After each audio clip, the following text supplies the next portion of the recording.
ስቕታ ፕሬዚደንት ጊዜያዊ ምምሕዳር ትግራይ ጀነራል ታደሰ ወረዳ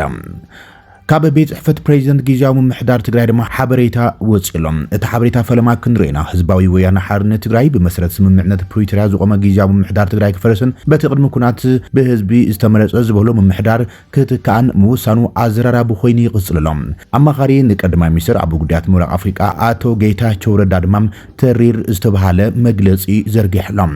ምምሕዳር ዞባ ደቡብ ትግራይ ድማ ኣብ ውሳነ ህወሓት መሰረት ብምግባር ፈላማይ ግብረ መልሲ ዝሃበ ዞባዊ ምምሕዳር ኮይነሎም ብዛዕባ እዚኦም ብዝርዝር ክንሪኦም ኢና ትርጉም ውሳነ ህወሓት ብዓይን ሕጊ ዝምልከቱን ከነካፍለኩም ኢና ናብ ኣስመራ ዝተኸፈተ ሓዱሽ መስመር በረራ ዝምልከት ዜናውን ሒዝና ኣለና ኣብ ክልል ኣምሓራ ዝካየድ ዘሎ ከቢድ ውግእ መሰረት ብምግባር ጉጅለ ዕጡቕ ፋኖ ሓዱሽ መግለፂ ዘርጊሕሎ ንፕሬዚደንት ትራምፕ ዝዝውሮ ዘሎ እቲ እስራኤላዊ ሰብኣይ ክትብል ነበር ምክትል ፕሬዚደንት ኣሜሪካ ካማላ ሃሪስ ኣዘራራቢ መልእኽቲ ሂባ ብመጻብ ሆርሙዝ ኣቢላ ናብ ወደባት ኢራን ትኸይድ ዝነበረት መርከብ ብኣሜሪካ ተዓጊታ ኢራን ድማ መጥቃዕቲ ድሮን ግብረ መልሲ ሂባላ ካብ ትግራይ ሆራይዘን ሰብስክራይብ ላይክ ሼር እንዳገበርኩም ዜናታትና ክሳብ ብመወዳእታ ክትከታተሉ ንዕድመኩም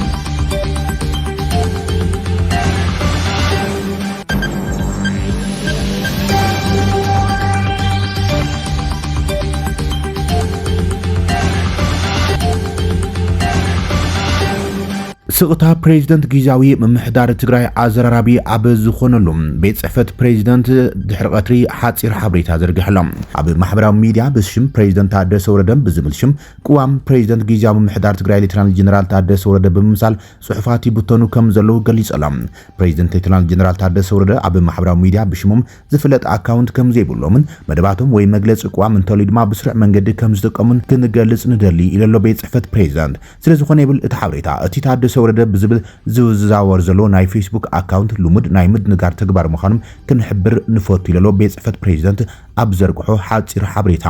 ፕሬዚደንት ጊዜያዊ ምምሕዳር ትግራይ ጀነራል ታደሰ ወረደ ካብ ስልጣኑ ንክውገድ ህወሓት ወሲኑሎም ህወሓት ነዚ ሰፊሕ መግለፅን ኣዘራራቢ መግለፅን ኣብ ዘርግሕሉም ፕሬዚደንት ጀነራል ታደሰ ወረደ ግን ስቕትኡ ሕዝቡን ቀፂሎም ህወሓት ብመሰረት ስምምዕነት ፕሪቶሪያ ዝቆመ ጊዜያዊ ምምሕዳር ትግራይ ክፈርስን በቲ ቅድመ ኩናት ትግራይ ብህዝቢ ዝተመረፀ ዝበሎም ምምሕዳር ክትከኣን ከም ዝወሰነ ፍለጥ እዮም ማእኸላይ ኮሚቴ ህወሓት ኣብ ዝቕነን ክልተ መዓልታት ኣብ ከተማ ኣክሱም ኣብ ዘካየደ ኣኼባ ኣማሲዩ ትማሊ መግለፂ ዘርግሑ ኮይኖም እቲ ማእኸላይ ኮሚቴ ኣፈጻጽማ ስምምዕነት ፕሪቶሪያን ህልው ኩነታትን ብዕሙቆትን ስፍሓትን ከም ዘትየን ምእንተ ሰላም ተባሂሉ ተወንዚፉ ዝጸንሐ መግለፂ ሉዓላዊ ስልጣን ወሳነት ህዝብን ዝኾነ 2.8 ሚልዮን ዝመረጾ ቤት ምክሪ መንግስቲ ትግራይ ናብ ስርሑ ክምለስ ወሲኑ እዮም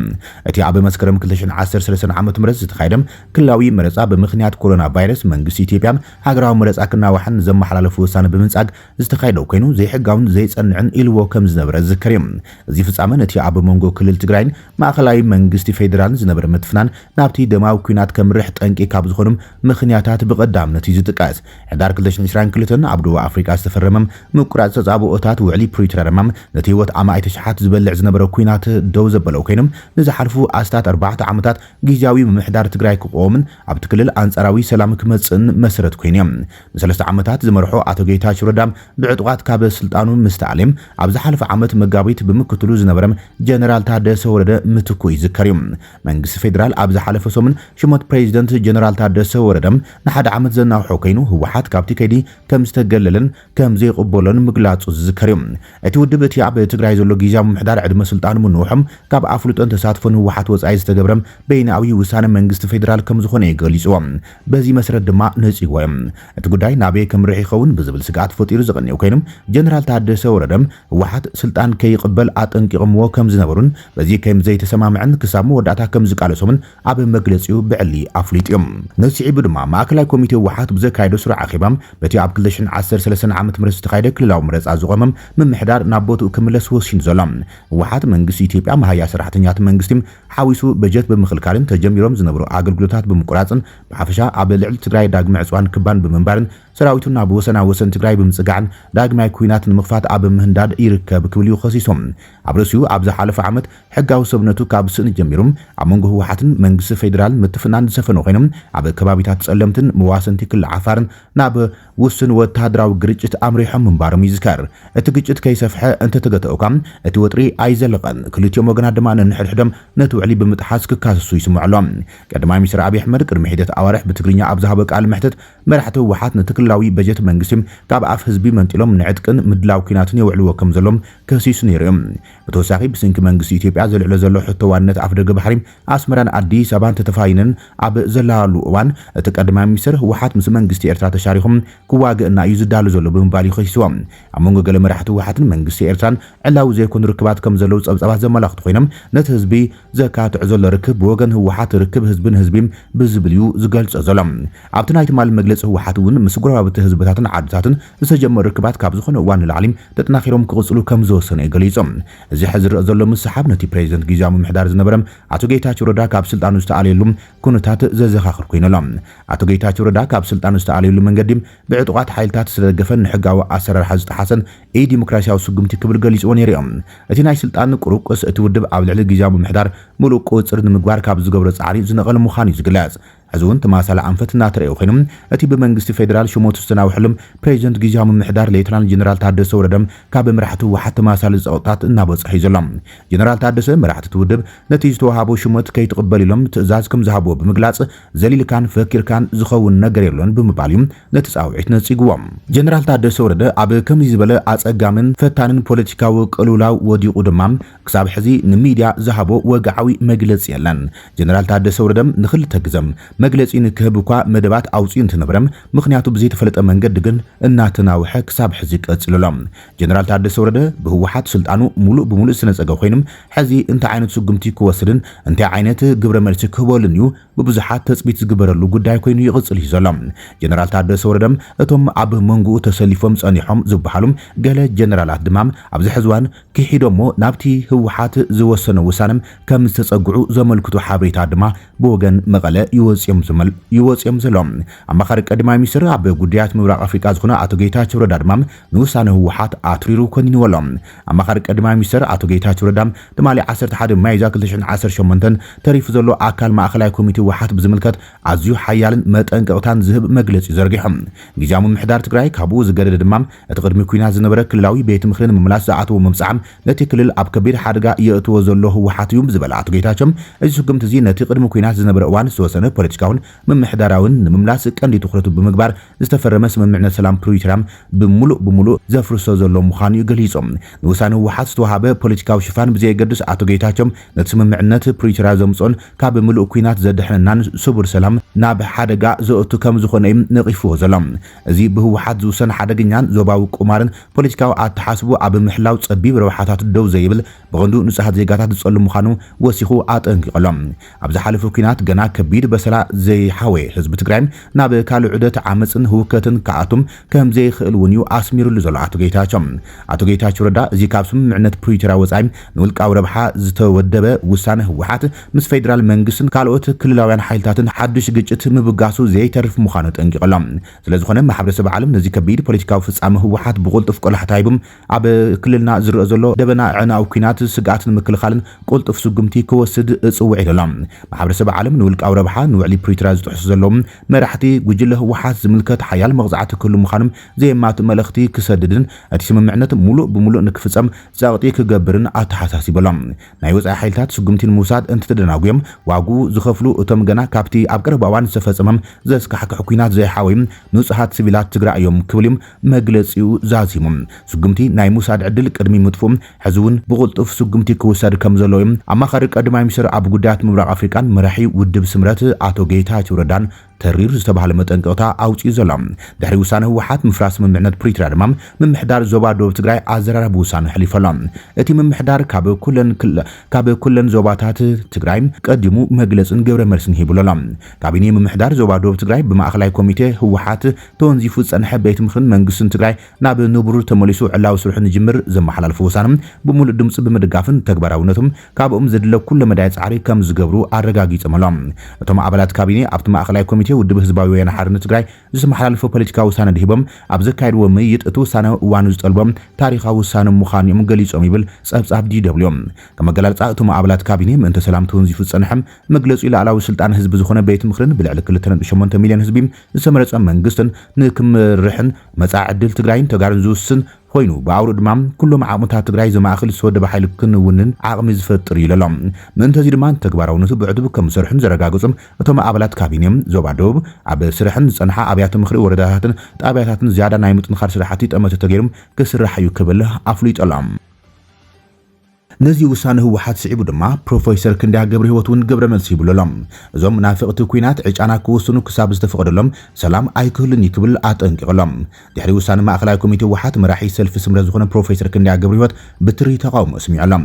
ገበነኛታት ዝበሎም መራሕቲ ህወሓት ክሳብ ዝሃሎም ሰላም ክህሉ ኣይክህልን ይክብል ገሊጾም ፕሮፌሰር ክንደያ ኣብ ትግራይ ዘሎ ጉጅለ ገበነኛ ህወሓት ቅድሚ ኩናት ዝነበረ ቤት ምኽሪ ክልል ናይ 2020 ማለት 2012 ዓመተ ምህረት ናብ ንቡር ንምምላስ ክልላዊ ምምሕዳር ፍራስን ምስ ጎረባብቲ ሃገራት ዘይሕጋዊ ዝምድና ንምጥንኻርን መግለጺ ኣውፅሎ ኢልወሎም እቲ ተግባራት እዚ ነቲ ኣብ ፕሪቶሪያ ዝተኸተመ ስምምዕነት ሰላም ፕሪቶሪያ ዝነጽግን ነቲ ኣብቲ ክልል ዘሎም ዘይውሕስ ሰላምን ብቐጥታ ናብ ከቢድ ሓደጋ ዘውትን ምዃኑ ኣጠንቂቖም ከምዚ ዓይነት ጥፍታት ብኩሎም ፈተውት ሰላም ውድባት ክኹነን ይግባእ ዝበለ ፕሮፌሰር ክንደያ እዚ ገበነኛ ጉጅለ ክሕተት ኣለዎ ኢሎም እዞም ዋዕላታት ኩናት ዕጫና ክውስኑ ክሳብ ዝተፈቐደሎም ሰላም ኣይክህሉን እዩ ክብል የጠንቂቖም ፖለቲከኛ ኣብርሃ ደስታ ኣብ ውሳነ ህወሓት መሰረት ገይሮም ሕጊ መሰረት ዝገበረ ርእይቶን ገብረ መልስን ይብለሎም ቀዳማይ ነገር ይብል ፖለቲከኛ ኣብርሃ ደስታ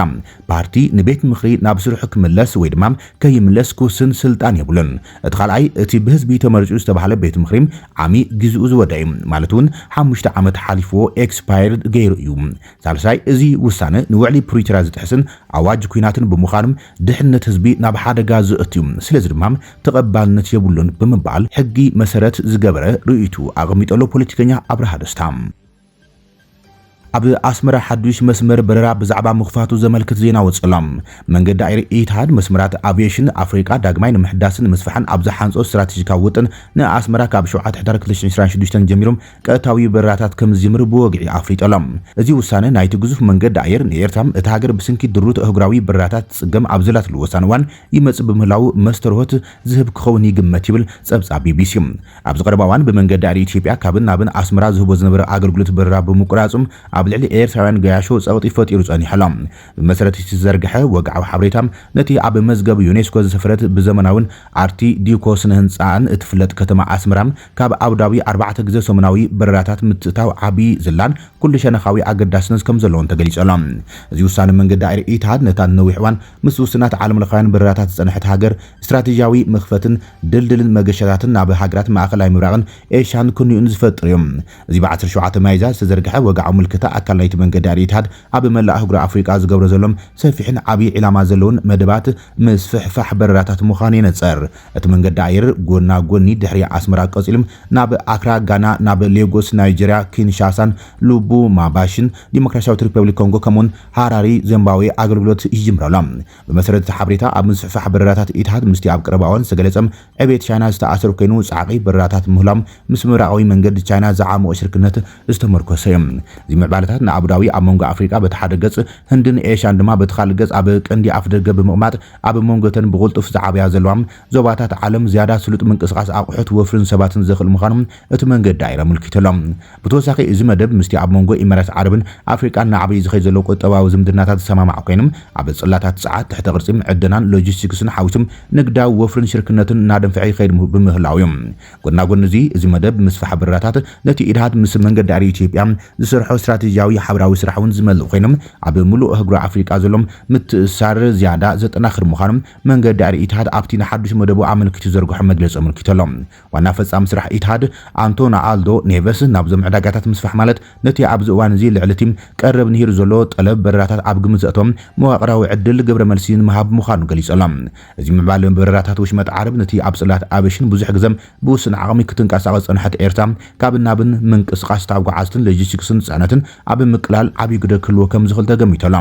እዚ ሓድሽ መስመር በረራ ናብ ኣስመራ ብፍላይ ነቲ ብበዝሒ ካብ ናብን ኤርትራ ዱባይ ዝግበሩ በረራታት ንኣሽቱን ነጋዶ ዝተጓዓዙን መሰረታዊ ኣገዳስነት ዘሎ ኣብ ርእሲ ምዃኖም ብሓንቲ ደውታ ጥራይ ናብ ሰፊሕ መርበብ በረራታት እቲ ግዙፍ መንገዲ ኣየር ኤትሃድ ከኣቱ ዘኽእሎም እዮም እዚ ድማ ናብ ካልኦት ሃገራት ማእከላይ ምብራቕ ናብ ኤሽያ ብፍላይ ቻይናን ህንድን ኣውሮፓ ኣሜሪካ ኣውስትራልያን ካናዳን ዝያዳ ስሉጥ ምንቅስቓስ ጋሾም ንግድን ወፍርን ዘመቻቹ ምዃኑ ተገሊጹ ዘሎ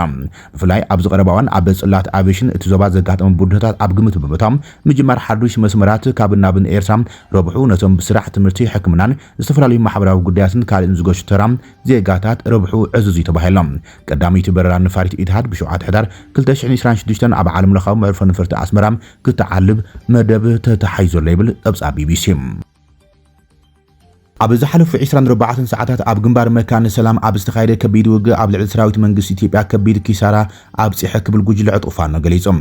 ኣብ ዝሓለፉ 24 ሰዓታት ኮር 105 እዚ ምኒልክ ኣብ ልዕሊ መበል 11 እዚ ኮር 203 ሰራዊት ኢትዮጵያ ብዝተፈላለዩ ኣንፈታት መጥቃዕቲ ብምፍጻም ቁልፊ ቦታታት ከም ዝቆጻጸረን ልዕሊ 300 ወተሃደራት ከም ዝተቆተሉን ንብዙሓት ድማ ከም ዝቆሰልን እቲ ጉጅለ ዕጡቕ ገሊጾሎ ኣሃዱታት ፋኖ ብሬን ዝዓይነታ ቀሊል መዳፍዕ ምስ ኣማኢት ኣይቲም ካላሽንኮቭን ቦምባታት ኢድን ከበድቲ ኣጽዋራትን ኣብ ትሕቲ ቀይዲ ከም ዘእተውን ብውሕዱ ሓንቲ ፓትሮል መኪና ከም ዘዕነውን ዝተሓበረ ኮይኑ ሰራዊት ኢትዮጵያ ኣብ ከባቢታት ወሎውን ብዕጡቃት ፋኖ ቀሊል ዘይባሃል ኪሳራታት እናበጽሖ ከም ዘሎም እቲ ብወገን መንግስቲ ኢትዮጵያ ጽንፈኛ እናተባሃለ ዝግለጽ ጉጅለ ዕጡቕ ገሊጾሎም መንግስቲ ንዕጡቃት ፋኖ ከም ዘይለዓሉ ጌርና የመለና ዝበለ ኮይኖም ገሊኦም እውን ብሰላም ኢዶም ሂቦም እዮም ዝብል መግለጺታት ዋላ እኳ እንተዘርግሐም ፋኖ ግና ካብ ግዜ ናብ ግዜ ዓቕሙ እናጠናኸረን ብሓይሊ ሰብን ዋንነትን ናውትን እናተጠናኸረ ብምኻድ ነቲ መንግስቲ ከቢድ ፈተና ኮይንዎ ከም ዘሎ እዩ እናገለጸ ዝርከብ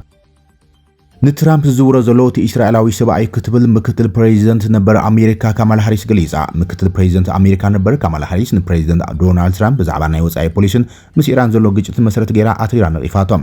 ሃሪስ ነዚ ነቕፌታ ዘቕረበት ኣብ ዲትሮይት ሚሽጋን ኣብ ዝተኻየደ ምትኻብ ገንዘብ ሰልፊ ዲሞክራት እዮም ኣብ መድረኣ ፕሬዚደንት ትራምፕ ናብ ኩናት ምስ ኢራን ዝኣቶም ብናይ ገዛ ርእሱ ስትራቴጂካዊ ውጥን ዘይኮነስ ብጸቕጢ ቀዳማይ ሚኒስትር እስራኤል ቤንጃሚን ኔታንያሁ ተጎጂቱ ኢላ እዚ ኩናት ኢላ ካሜራ ሃሪስ ንረብሓ ህዝቢ ኣሜሪካ ከም ዘይኮነን ንወተሃደራዊ ሓይልት ሃገር ንዘይድ ለሓደጋም ዘቃልዕን ምዃኑ ገሊጻላ ካማላ ሃሪስ ንምምሕዳር ትራምፕ ብልሽውን ብቕዓት ዘይብሉን ድሕሪ ምባል እቲ ፕሬዚደንት ካብቲ ኣብ ውሽጢ ሃገር ዝፍጠሩ ከም ፋይል ኤፕስቴን ዝበሉ ከበድቲ ፖለቲካዊ ክትዓት ንምስሓብ ወተሃደራዊ ስጉምቲ ይወስድ ከም ዘሎ ብትብዓት ገሊጻላ መደረ ሃሪስ ትራምፕ ምስ እግራውያን መሻርክቲ ዝነበሩ ርክብ ሸለሊልዎን እግራዊ ስርዓታት ከም ዝጠሓሰን ዘርእዩ ዝብሉ ተንተንቲ ፖለቲካ እቲ ጉዳይ ኣብ እዋን ምርጫ ልዑል ጽልዋ ክህልዎ ከም ዝኽእል ኣተንቢሆም እቲ ጉዳይ ምላሽ ዝሃበ ቀዳማይ ሚኒስትር ቤንጃሚን ኔታንያሁ ነቲ ክሲ ሙሉእ ብሙሉእ ነጺጎም እቲ ቀዳማይ ሚኒስትር ኣብ መንጎ ክልቲን ሃገራት ዘሎ ርክብ ኣብ ሓበራዊ ረብሓ ስምስርቶ ምዃኑ ብምምልካት ንፕሬዚደንት ትራምፕ ክእዝዝ ወይ ድማ ክደፍኦ ዝኽእል ሰብ የለን ክብል መልሲ ይብሎም ኣብ ማእኸላይ ምብራቕ ውጥርን ዓበይ ምስከደ ኣብ ወርሒ ጥቅምቲ ዝካየድ መፋርቕ ምርጫ ኣሜሪካ ኣብ ዝቐርበሉ ዘሎ እዋን ኣብ መንጎ ክልቲኦም ወገናት ዝካየድ ዘሎም ናይ ቃላት ኩናት እህግራዊ ኣቓልቦ ረኺቦሎም بمصعب هرمز أبيلا نابود بات إيران اتخيد زنبرت مركب أمريكا محازا سعبهم بريزيدنت ترامب أب إكس غليزم كاب حيل بحر أمريكا نستوها بمتنقطع قعزاء دو كتب لزي خالت مركب إيران تتحيز علام إيران نتي أمريكا زوسرت السقمتي متحاس تخصي دم باليو بمبال نتي أب بحري عدقاو شفت النت زبلو حنا كتفد مخانع فراري حم السقمتي زوسر زلوم وايت هاوس مكتب بريزيدنت جي دي فانس للوخ أمريكا مريحم ناب كالا أيزوريا زرب أب باكستان مس إيران زكايد زلو كينات بمقراز عالم مخان دحر مرقاقاتيم إيران أب تزرب تصادف أكساب حزي رقاقاتن منقصا معقنا زينا إيران سبسلطان إيران بمسرة إقاد أمريكا ناب دردر أين آتونينا كبلو يوم غريز زلوم ترامب نتي ممنزع أبزفلت ألو إكس حبريتام لومي بانديرا إيران زلبست تسكا سبحالت أستات شعات ميتيج أما زنوحاتا مس مركب سنة نفرتيم زمتاتن كبل زلو مركب اتنا حيل بحري إقاداتنا كتحالفو فتينات صبو أي كدتن كبل غريزيوم أمريكا نتا مركب دو كتبل آتنقاتا وكانت نبرت شرليلاتهم سلازي حيل بحرنا موتارا بموقع دو بلوعيو إلى لهم نسعبو دحرزي مجلس دمام إيران قبل مركب أمريكا بصوب عرب نفرتي متقعت كام زفز أما تجليس لهم أمريكا حنتنا إيران نايز أنت مركب دحر محازا تيران أبو وشمت أومان أبزر كبا مراكب أمريكا بصوب عرب متقعتي بصوب عرب نفرتي متقعتي كام زفز أما تمسي إسلامي حلوة سورة كورستا أسرم مع كان زينة تساني مصابسي بلهم أمريكا بانديرا إيران زلوا مركب دحر محازم إيران حنا كتفدي أفراري حنيرام تا مركب كوينات أمريكا بتمتقعتي تحاسياديا أي تحاسي تنزبل زاجد زرزر حبريتها يتوهبن نوتهدروا حيلتات إيران زواهد ما أكل تأزاز تلقو كاتم على أنبيام حيل بحر أمريكا زوسلو سقمتي نوعل مقراس تخص تحسم خانو قبل السراوية أمريكا حنا نايم فراي سقمتي كم زو سديو غليز نيرم ካብ ትግራይ ሆራይዘን ዜናታትና ኣብዛዚምናልና ንሰዓት ዝበናዮም ዜናታት ኣብዛዚምናልና ንሰናይ ምክትታልኩም ነመስግን ሰላም